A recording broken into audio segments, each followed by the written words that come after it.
What up, guys? The Bench Buddies are back with the MLB Power Rankings as we enter All-Star break and look to the second half of the season. In this video, I'll be talking about all 30 teams and where they rank heading into the second half of the season.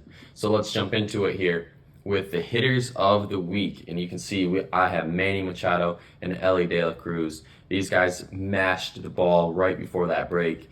Manny Machado had a 2 home run, 5 RBI game the day before the All-Star break. So, he's coming in hot, and maybe it'll turn the Padres around for the second half. And Elly De La Cruz, what can't this man do? Hit almost 500 last week. Only 1 home run and 4 RBIs, but you know what made the most? His 7 stolen bases, and he even stole home against the Milwaukee Brewers. I'm sure you saw that highlight. This man has just instantly made the Reds a contender to win the NL Central since he got called up. And, he might even win Rookie of the Year at this pace the way he is playing baseball.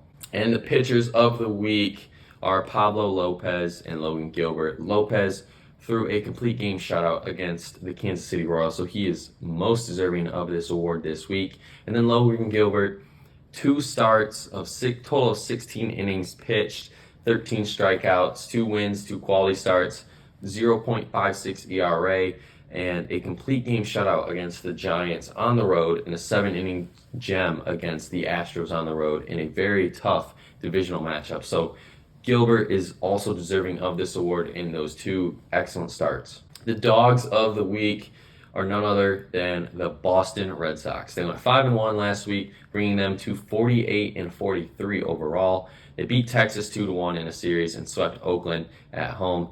They scored 37 runs in 6 games, but the mind-boggling thing is this team is still 9 games back in the AL East heading into the second half. They did bring in Justin Turner and Masataka Yoshida, and that has helped this team so much, hitting the ball, getting some protection around Rafi, and I think they're going to add a pitcher or 2 at deadline. I'm not saying they're going to add a very star-studded person like Shohei Ohtani, but I wouldn't be surprised if they bring in an arm or 2. And getting Chris Sale back here within the next few weeks is going to be huge for this team to contend for a playoff spot. The duds of the week are none other than Shohei Ohtani's team. They went 0-5 last week, 1-9 in their last 10 heading into the break. You couldn't go into the break much worse than the Angels did. Got swept against San Diego, who's struggling, and then against the Dodgers as well. Got swept, and I just don't see how the Angels can hold on to Ohtani right now unless they come out of the break winning like 5 or 6 in a row. They're 7 games back in the AL West, 5 games back in the wild card, and I think if that is like 1 game back from the wild card around the end of July, then I think the Angels do hold on to Shohei. But if they're 8-9 back around that time, I think it might be time to get rid of Shohei for a lot, because you can get a huge return on him. And, we don't know what the future holds this offseason, if he would resign in LA or if he's going to take his talents elsewhere. But the Angels have a lot of very important baseball to play in these next few weeks. The biggest movers are those Red Sox I talked about, along with the Dodgers and Blue Jays moving up. And the Giants, Rangers, and those Angels are all moving down 4 spots this week. Starting through 30 through 21, I won't take up much time here. As you can see, not a lot of change from last week to this week. The only thing from 30 to 21 were the Mets, after having a very good week, go to 22, and they passed the Tigers and Pirates with a very not good week for them. But the Mets, this team might be moving down next week because they probably will have a losing week next week. One of the most inconsistent teams in baseball. 20 through 11, this is where things get interesting. 20 through 17, nothing really too crazy. The Angels had to move down after their very bad week. The Cubs, Twins, and Guardians stay put after very sluggish weeks. And then the Mariners are jumping up and it's pretty much switching with the Angels. 5-2 week, 1 game over 500 heading into the break. Then the Brewers, Yankees, and Giants all move down after mediocre weeks. And that's where the Red Sox and Phillies jumped them, going 5-1 and 4-2. And, these teams from 16 up to 5, I think, could all interchange within 2 weeks just because of how close all these teams' records are right now and how good of baseball this year has been so far. So I will jump into the top 10 and really dive in here. The Reds stay put at 10. They went 5-2 last week, another winning week for them, going to 50-41. And in some other power rankings, they had them dropping just because they dropped 2 games. But I don't think that it's nothing to overreact about. This team, has been one of the most surprising stories of baseball this year, and they've been playing some great ball heading into the break. And we'll see what they can do coming out of the break to see if they can keep that up and keep the NL Central lead. The Blue Jays move up 3, jumping back into the top 10 after a 5-1 week. They're 50-41 as well, and they still got some catching up to do in the AL East. Those Tampa Bay Rays are still pretty good. At 8, the Arizona Diamondbacks move down 4 after a 2-4 week and a tough week as they lose the NL West lead to the Dodgers by half a game going into the break. And I think it was the first time since May 6th that the Dodgers haven't led this division. The Diamondbacks haven't led this division. And, they might be able to claim it the first game back after break. 7, the Texas Rangers, 52-39, starting to fall back down to earth after their hot start as well.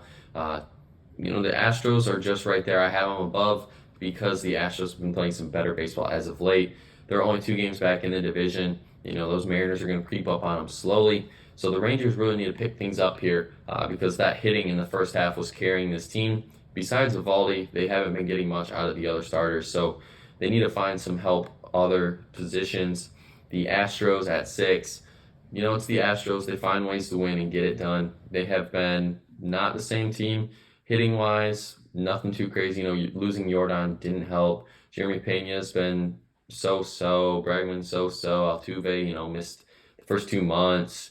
And they'll find their groove come August, as they always do, and come into the postseason hot. I still have them winning the AL West just because, it's the Astros, and we've seen what they've done in recent years. Going to 5 are the Miami Marlins, another big surprise this year, 53-39, 5-2 last week. And Luis Arias looks like the key to the Marlins' woes in the last 5-10 years. Just getting guys on base is what this team needed, and he does it the most out of any player in the league. And you can see that they are 14 games above 500. And if Jazz Chisholm can stay healthy somehow, some way, once he returns from the IL yet again, then this Marlins team is a for sure lock for the playoffs. At 4, the Los Angeles Dodgers move up 4 as well after a 5-1 week, and they take that sole possession of the NL West by half a game. And this Dodgers team, I think, is still getting underlooked just because, they haven't been playing sexy baseball, as you want to call it. Just doing their job, getting wins when they have to. Nothing showy, spectacular. And they're getting some primetime games and winning those and winning a few people over. So this Dodgers team is yet again a powerhouse. At 3 and 2 are 2 AL East teams, the Tampa Bay Rays and the Baltimore Orioles. The Rays are starting to really fall back down to earth after a 1-5 week last week, where the Orioles are jumping them in the rankings, but not the divisions just yet. They are 2 games back in the division. So the next series Baltimore plays against Tampa will have huge implications. And I honestly think Baltimore will win that series just because they have more talent that is coming. And the Rays, well, the pitching has been the problem this year. And normally this team, it's the hitting. So I'm very concerned to see what the Tampa Bay Rays are going to do when it comes down to the hitting is not playing well. And then at 1, of course, the Atlanta Braves, probably the best team in baseball for the last month. At least the month of June, they were awesome. 60-29, 4-2 last week. Acuna, Albies, Murphy, Riley, even Orlando Arcia, all all-star game players. And then, well, Matt Olson, still really good. And you even have, what's his name? I forgot. Oh, Ozuna, he's good. And then the starting rotation, when they finally get Max Fried back, he's been good. Strider, obviously great as well. Bryce Elder, great. So this Braves team probably will end a bullpen arm or 2, maybe a utility guy to throw on the bench. But right now the Braves are looking like a clear-cut favorite to win the World Series. And that's going to be it for this week's Power Rankings video. Make sure you guys check back, not next Monday, but the Monday after, because of the short week, to see where your team ranks in the updated Power Rankings. But until the next time, the Bench Buddies are out.